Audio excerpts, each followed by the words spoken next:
There's a version of you that nobody gets to see, the unedited one, the one with actual opinions, real boundaries, and zero interest in performing for people who wouldn't return the favor. You keep that version locked away, safe, hidden. The question is why? There's a particular kind of exhaustion that comes from shrinking yourself repeatedly for people who never asked you to grow in the first place. It doesn't arrive all at once. It creeps in slowly in the silences after you've agreed to something you hated. In the mirror, on the mornings when you can't quite meet your own eyes. The Stoics saw this clearly. Marcus Aurelius, a man who ruled an empire and still wrestled with his own inner world, understood that the greatest threat to a human life wasn't an enemy at the gates. It was the slow surrender of self-respect from within.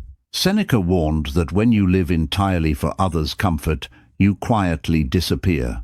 Epictetus, who began his life as a slave, taught something that still cuts to the bone. No man is free who is not master of himself. 6 lessons. Ancient wisdom. 1 non-negotiable truth. Before we dive in, drop the word worthy in the comments. 1 word.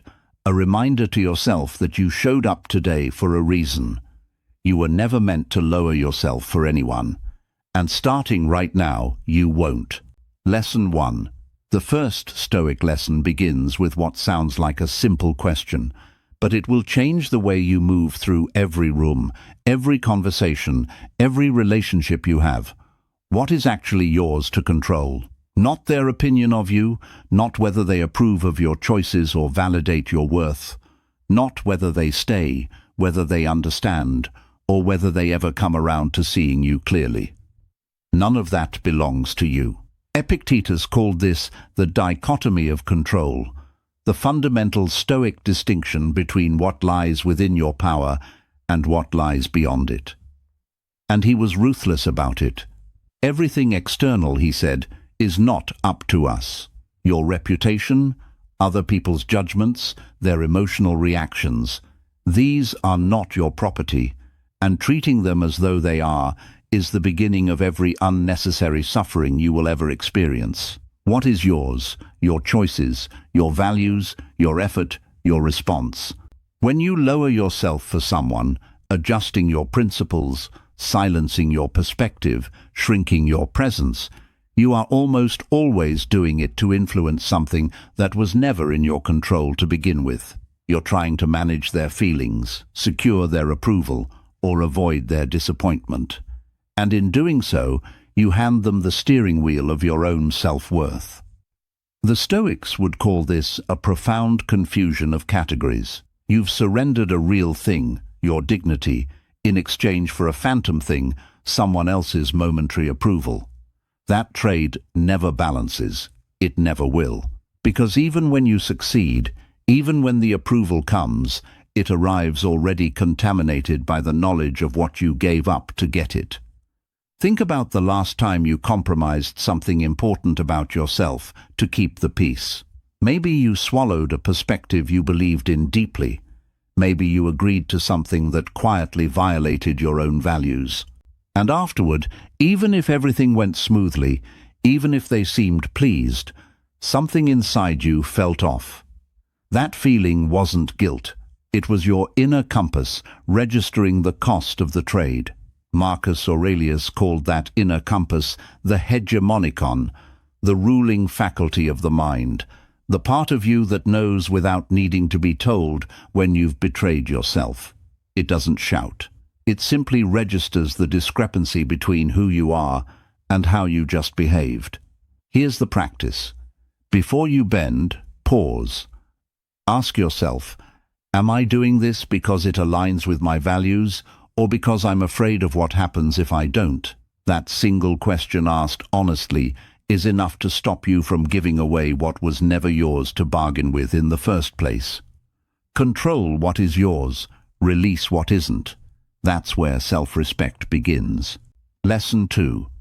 There is a version of you that has spent years, maybe decades, waiting for someone to confirm that you're enough, waiting for the promotion that would mean you'd made it.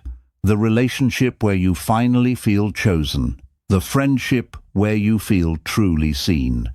And in that waiting, you've done things, adjusted things, performed things, all in quiet pursuit of a verdict that keeps getting postponed. Marcus Aurelius wrote in his Meditations, "Confine yourself to the present," but there's a deeper current running beneath those words. He wasn't just talking about time, he was talking about source.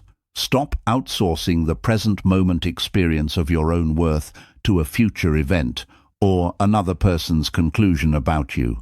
Your value isn't a hypothesis waiting to be confirmed. It exists right now, independent of whether anyone sees it, names it, or celebrates it. This is genuinely hard to internalize in a world that runs on external metrics: followers, likes, titles, salaries, social validation. We've been conditioned since childhood to tie our worth to performance and approval. So when the Stoics say, "Your value is intrinsic," it can sound almost naive. But consider the alternative. If your worth depends on constant external confirmation, then every time someone withdraws their approval, part of you disappears with it. That's not living. That's auditioning indefinitely. And the audition never ends because the casting director keeps changing. Here's something worth sitting with. The people in your life who seem most comfortable in their own skin, who don't scramble for validation, who don't collapse when criticized, who don't light up differently based on who's watching. They haven't found some secret supply of external affirmation. They've simply stopped needing it as the primary currency of their self-worth. That shift didn't happen because life got easier for them. It happened because they made a decision quietly and deliberately to locate their sense of value somewhere that couldn't be revoked. Seneca said, "Retire into yourself as much as possible, not as isolation, as return. Come back to the place inside you that existed before anyone's opinion of you did. Before the grades, the rejections, the comparisons, the moment someone made you feel like too much or not enough, that place is still there. It has been waiting patiently for you to stop looking elsewhere. The person who needs no applause to feel worthy is untouchable. Not because they're arrogant, but because they found the only stable foundation that exists. The moment you stop needing someone to confirm your value is the moment you stop giving them the power to destroy it." Lesson 3. The word boundary has been so overused that it's almost lost its weight. People treat it like a preference, a mood, or a negotiating position, something flexible, something that bends when the relationship requires it. But the Stoics understood something far more precise and far less forgiving. A boundary in the Stoic sense isn't a fence you put up to keep people out. It's a standard you set to keep yourself intact. Epictetus was blunt about this. He understood that every time you allow someone to cross a line you've drawn, you aren't just tolerating their behavior, you are actively teaching them that the line doesn't mean anything. And once a standard has been demonstrated to be negotiable, it isn't a standard anymore, it's a suggestion. And people treat suggestions very differently than they treat standards. Think about someone in your life who commands genuine respect, not the kind of respect that comes from fear or status, the quiet, deep kind. Chances are they have invisible lines you've never dared cross, not because they're cold or difficult, but because their consistency told you that crossing them would have real consequences. They didn't need to announce their standards. They simply lived them. That consistency is the key word here. A standard only functions as a standard when it's held, regardless of who is watching, regardless of how uncomfortable the moment becomes, and regardless of whether the other person understands or agrees with it. The moment you make an exception to avoid conflict, you've communicated something far louder than any speech you could have given. You've shown that your standard has a price, and now they know what it is. This doesn't mean rigidity. The Stoics weren't advocating for inflexibility as a virtue. There's a meaningful difference between compromising on logistics and compromising on character. You can adjust your schedule, change your plans, offer grace in a difficult moment. All of that is wisdom. But the moment a situation asks you to compromise your sense of self, your fundamental values or your basic dignity, that is where the standard holds without exception. Marcus Aurelius wrote that you should never esteem anything as of advantage to you that will make you break your word or lose your self-respect. Read that again slowly. He's saying no relationship, no approval, no temporary peace is worth the price of your self-respect. Not a single one. You don't need to make speeches or issue ultimatums. You don't need to explain your standards in exhaustive detail or defend them to people who will never honor them anyway. You just need to hold them quietly, consistently, without apology. Standards aren't walls. They're the shape of who you are. Defend them like it. Lesson 4. Somewhere along the way, many of us learned a dangerous equation that staying silent means losing, that if you don't defend yourself, you've conceded, that you must respond to every provocation, justify every decision, and explain yourself to anyone who questions your choices. That silence is absence. That silence is surrender. The Stoics disagreed fundamentally and without hesitation. Seneca wrote that one of the most powerful things a person can do is learn to be comfortable in their own silence. Not the silence of someone who has nothing to say, but the silence of someone who has decided that not everyone deserves access to your inner world. There is a version of restraint that isn't passive, it's precise. It knows exactly what it's choosing not to give away and why. Think about the last time someone provoked you, questioned your decisions, dismissed your perspective, or tried to drag you into an argument you didn't start. What did you feel? The pull to explain, to justify, to prove, to win. That pull is real, and it's human. But notice what's underneath it. The belief that their opinion of you is powerful enough to require your immediate response, that if you stay quiet, they win. But here's what actually happens when you respond from that reactive place. You hand them the script. You let their words determine your actions. You become in that moment something Epictetus would recognize immediately, a person controlled by externals. And in handing them that control, you've confirmed the very thing they were testing, that your composure has a price, and they found it. Silence wielded with intention is one of the most sophisticated tools in the Stoic arsenal. It communicates boundaries without aggression. It demonstrates self-control without coldness. It refuses to give energy to things that don't deserve it. And perhaps most importantly, it keeps your inner world yours, private, protected, untouched by whatever chaos someone else is trying to introduce. This takes practice, the urge to respond, to be understood, to correct the record. These are deeply human. You don't eliminate them. You learn to pause in the space between stimulus and response.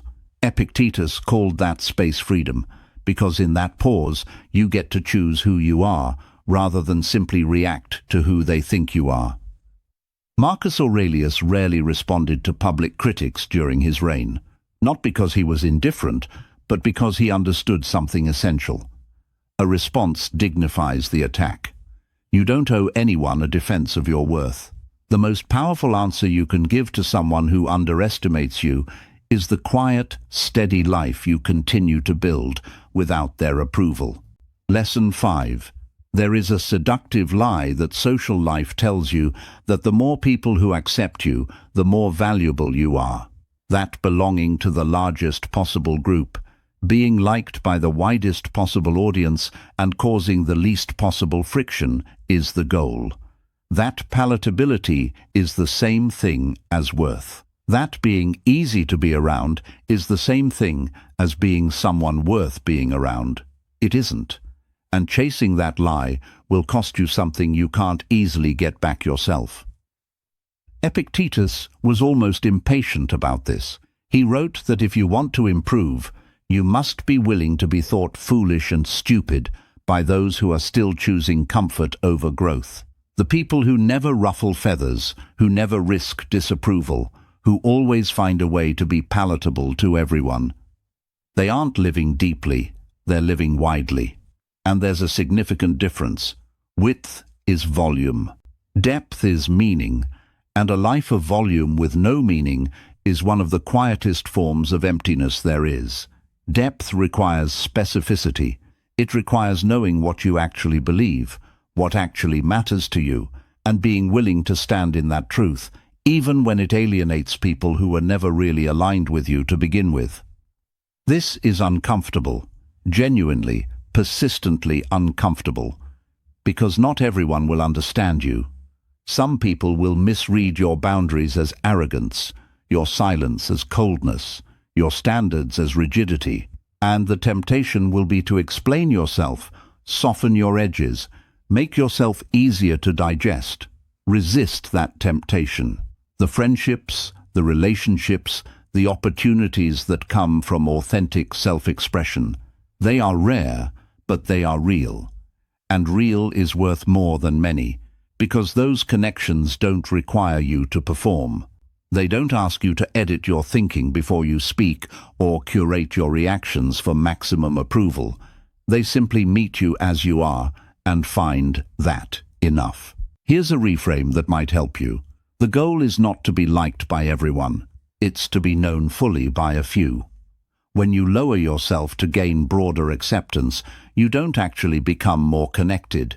You become more invisible, because the version of you that people are accepting isn't you. It's a carefully curated performance of you, adjusted for maximum palatability. And you cannot feel truly seen when you're hiding the very thing that makes you worth seeing. Seneca described the person who chases universal approval as someone scattered in all directions. You cannot be everywhere and still be whole. Choose the depth of a real life over the width of a performed one. You'll lose some rooms, but you'll finally feel at home in your own skin. Lesson 6. This might be the hardest lesson of all 6. Not because the logic is complicated, but because of what it requires emotionally.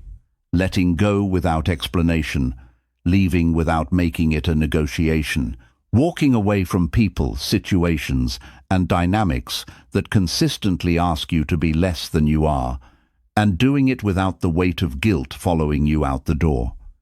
The Stoics were clear on this. Not every connection deserves continuation. Not every room deserves your presence. And staying somewhere that diminishes you out of loyalty, history, obligation, or fear of causing pain is not nobility. It's self-neglect, dressed in generous clothing. It looks like compassion from the outside, but from the inside, it feels like a slow eraser. Here's where this gets honest. Most of the guilt you feel when you walk away from something that isn't working isn't actually about the other person. It's about the story you've told yourself, about what staying means and what leaving says about you. That you're loyal, that you don't give up, that you're someone who makes things work. And leaving in that story threatens the identity you've built around being the person who stays. Marcus Aurelius wrote that we suffer more in imagination than in reality, and that's precisely where guilt lives. In the imagination, in the story you construct about what your departure means, that you're selfish, that you're abandoning someone, that a good person would stay and make it work. But those stories are almost never accurate. They're the residue of years of being taught that your needs matter less than other people's comfort. That keeping others comfortable is a virtue, even when it comes at the cost of your own. Walking away when it is the honest and necessary thing to do is not cruelty, it is clarity. It is the recognition that you cannot pour from an empty vessel, that you cannot grow in soil that doesn't support your roots, and that every moment you spend in a dynamic that requires yourself. Betrayal is a moment stolen from a life that actually fits you, a life where you don't have to perform, shrink, or negotiate your worth at the door. Epictetus said, "Make the best use of what is in your power. Staying or leaving, that is yours. The narrative others construct around your departure, that is theirs. You are not responsible for managing the emotions of people who benefited from your smallness. Walk away cleanly, quietly, without a speech, and without looking back for permission. because nothing on the other side of that door is worth more than the person you become when you finally stop leaving pieces of yourself behind to keep others comfortable. 6 lessons. And if you felt something shift as you moved through them even slightly, that shift is worth paying attention to. Here's what the Stoics weren't doing when they wrote these ideas down. They weren't writing self-help content. They weren't crafting motivational frameworks for people who needed a boost. They were writing survival guides. Marcus Aurelius wrote his meditations privately for himself, because even an emperor needed to be reminded daily that his worth was not determined by the approval of his court, the praise of his army, or the loyalty of his allies. He needed to remember that the only thing that could never be taken from him was his character, his choices, his inner standard. That's what you've been given today. Not a technique, not a trick, a standard. The world will keep testing it. People will continue to appear in your life who, consciously or not, expect you to be smaller so they can feel larger. Situations will arise that seem to demand compromise of your voice, your values, your vision of yourself. And in those moments, the 6 lessons won't arrive like a checklist. They'll arrive like a quiet voice beneath the noise. What is actually in my control here? Does this require my response or my resolve? Am I honoring the person I've decided to be? Those questions are the practice, not a one-time decision, but a daily deliberate return to yourself. Importance isn't something others hand you in a moment of generosity. It isn't earned through performance or perfected through people-pleasing.